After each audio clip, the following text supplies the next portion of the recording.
UP के कानपुर से जुड़े दलित नेता रामनाथ कोविंद राष्ट्रपति पद के उम्मीदवार बनाए जाने के बाद पहली बार यूपी के दौरे पर आए, जहां उन्होंने राजभवन में विधायकों और सांसदों से मिलकर अपने पक्ष में वोट करने की अपील की।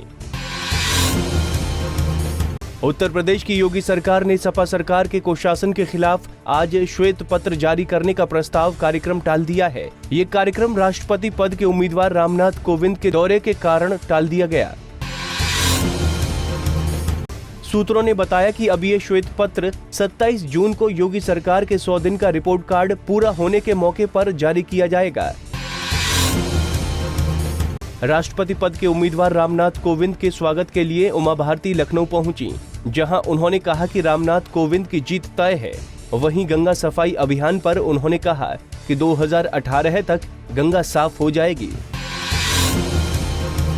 लखनऊ में राज्यपाल राम नाईक से आपातकाल लोकतंत्र सेनानी समिति के सदस्यों ने मांग करते हुए कहा कि आपातकाल में लगभग 62,000 लोग जेल गए थे, लेकिन बहुत से लोगों के जेल या कोर्ट में जाने का कोई रिकॉर्ड न होने के कारण उन्हें लोकतंत्र सेनानी नहीं घोषित किया जा सका।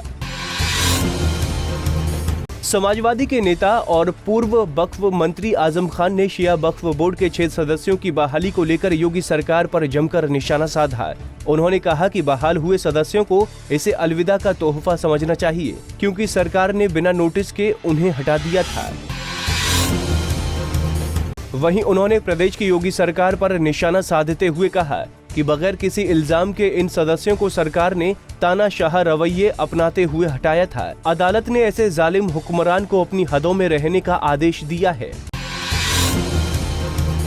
बुलंदशहर पहुंचे केंद्रीय मंत्री संजीव बालियान ने किसानों की आत्महत्या पर दुख जताया और कहा कि सभी किसानों को कर्ज माफी का लाभ मिलना चाहिए। बांदा में अवैध खनन अपने चरम पर है।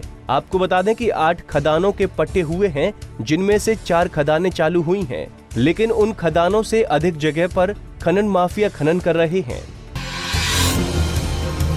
गाजियाबाद कोर्ट परिसर में उस समय हंगामा मच गया जब आपसी विवाद को लेकर कोर्ट परिसर में 2 पक्षों के बीच मारपीट होने लगी।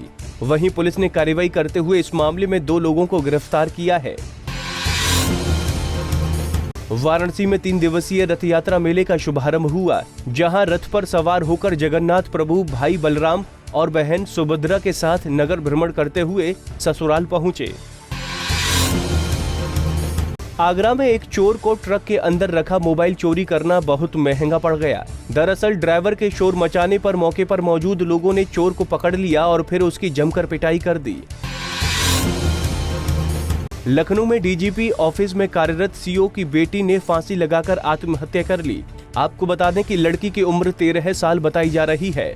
सूचना मिलते ही पुलिस मौके पर पहुंची और शव को पोस्टमार्टम के लिए भेज दिया। फैजाबाद का अंकरपुर गांव आजादी के 70 साल बीत जाने पर भी बदहाली की मार झेल रहा है। इस गांव में ना तो सड़क है, ना बिजली है, ना स्कूल है और ना ही सरकार की तरफ से कोई शौचालय बना है।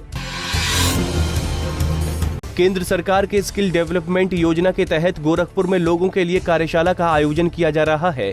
इस कार्यशाला में 18 से 35 साल तक के लोगों को कई विषयों की ट्रेनिंग दी जा रही है। हरदोई के गोंडाराव गांव में सालों से कुछ दबंगों ने जमीन पर कब्जा कर अवैध निर्माण किया हुआ था, जिस पर कार्रवाई करते हुए एंटी भू माफिया ने अवैध निर्माण को गिरवा दिया। लखनऊ में किडनैप के बाद पीछा करने पर जिस लड़की को बदमाशों ने सड़क पर फेंक दिया था, उसकी रविवार को ट्रोमा सेंटर में मौत हो गई। वहीं इस पूरे मामले में पुलिस जल्द ही बदमाशों को पकड़ने का दावा कर रही है। श्रीनगर के कैंट इलाके में हुए आतंकी हमले में 2 जवान शहीद हो गए। इन शहीदों में गोरखपुर के लाल साहब शुक्ला भी शामिल थे। साहब की शहीद होने की खबर सुनकर परिवार का रो रो कर बुरा हाल है।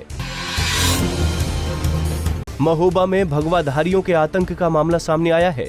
हिंदू युवा वाहिनी के मंडल प्रभारी ने मंदिर के पास खड़े एक मुस्लिम युवक से मारपीट की और भद्दी गालियां भी दी। राजधानी लखनऊ में मुख्यमंत्री योगी आदित्यनाथ ने पर्यटन विकास पर आयोजित सेमिनार का उद्घाटन किया। इस खास मौके पर सीएम ने महत्वपूर्ण पर्यटन स्थलों से जुड़ी 8 वेबसाइटों का भी लोकार्पण किया। Bureau report, Punjab Kesari TV.